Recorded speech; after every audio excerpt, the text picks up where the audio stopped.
Selamat pagi sahabat nadi yang terkasih. Jumpa lagi dalam edukasi rohani minggu ini. Tema kita dalam minggu ini adalah sakramen imamat. Kita mendengar sakramen imamat. Kebanyakan orang langsung mempertanyakan beberapa pertanyaan. Misalnya, mengapa pastor tidak menikah? Atau mengapa yang menjadi pastor hanya laki-laki saja? Apakah perempuan juga bisa? Pertanyaan seperti ini muncul karena rasa ingin tahu yang besar daripada umat. Namun lebih daripada itu, ada suatu pertanyaan yang juga penting adalah apakah kita sungguh sudah mengenal apa itu sakramen imamat? Sakramen ini biasa juga disebut sakramen tabisan. Istilah tabisan lebih mau menekankan aspek peristiwa penuh rahmat yang mengubah dan menguduskan seseorang menjadi pemimpin gereja. Dengan rahmat khusus, seorang yang ditabiskan melalui penumpangan tangan serta doa tabisan uskup mampu melaksanakan kuasa suci atas nama dan wewenang Kristus untuk pelayanan umat. Dalam Perjanjian Lama, sakramen ini diperlambangkan dalam pelayanan para Lewi, dalam imamat Harun, dan dalam penetapan 70 penatua, Bilangan 11 ayat 25. Pralambang ini mencapai pemenuhannya dalam diri Yesus melalui kurban salib, yang merupakan satu-satunya pengantara antara Allah dan manusia. 1 Timotius 2 ayat 5, dan imam besar menurut Melkisedek, Ibrani 5 ayat 10. Sementara itu, dalam Perjanjian Baru, Yesus sendiri memilih ke-12 rasul untuk ikut mewartakan kerajaan Allah, diutus memberitakan Injil dan diberi kuasa untuk mengusir setan. Yesus memanggil mereka bukan karena kehebatan atau keahlian mereka, tetapi Yesus memanggil mereka dari keberdosaan mereka.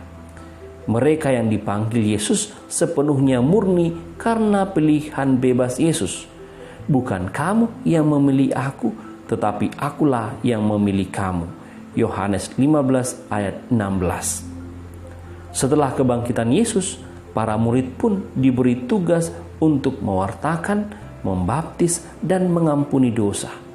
Bahkan Yesus memberi kuasa mereka, kuasa Roh Kudus sebagai pendamping mereka dalam berkarya.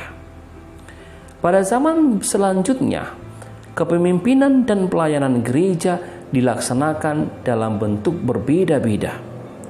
Di zaman patristik, Santo Ignatius dari Antioquia mengungkapkan adanya pembentukan struktur kepemimpinan gereja, yaitu struktur hierarki. Kepemimpinan yang baik dan mampu menjaga ajaran gereja dipandang perlu berhubungan dengan banyaknya bid'ah zaman itu. Santo Irenaeus dari Lyon bahkan memandang perlunya successio apostolica, penerusan rasuli. Oleh sebab itu, sekarang ini dikenal 3 kepemimpinan dalam gereja yang mendapatkan sakramen tabisan, yakni tabisan diakon, diakonat, bukan untuk imamat tetapi pelayanan, imam, presbiter sebagai rekan kerja uskup, dan tabisan uskup, episkopat sebagai kepenuhan sakramen imamat. Mereka yang menerima tabisan ini akan mendapat tugas untuk memimpin tugas rajawi, menguduskan tugas imamat, dan mewartakan tugas kenabian. Sakramen ini hanya bisa diberikan oleh uskup berwenang sebagai pengganti para rasul dan hanya bisa diterimakan kepada pria yang sudah dibaptis. Bandingkan dengan Yesus yang memilih ke-12 rasul, dan rasul-rasul itu juga memilih rekan kerjanya yang adalah pria. Semua pejabat tertabis gereja Latin ini biasanya diambil dari pria beriman yang hidup secara selibat dan mempunyai kehendak untuk menghayati selibat demi kerajaan surga. Matius 19 ayat 12. Tidak seorang pun layak menerima tabisan ini kecuali dipanggil oleh Allah. Katekismus Gereja Katolik nomor 1578. Seperti setiap rahmat, sakramen ini juga diterima sebagai anugerah cuma-cuma. Sakramen ini sendiri mendapat beberapa makna.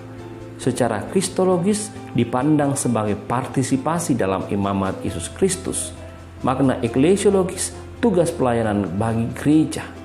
Dan makna spiritual tabisan sebagai kurnia Allah. Adapun buah-buah sakramen tabisan adalah materai yang tak terhapus dan rahmat Roh Kudus. Demikianlah edukasi rohani pada minggu ini. Semoga bermanfaat untuk sahabat nadi sekalian. Tuhan Yesus memberkati kita. Amin.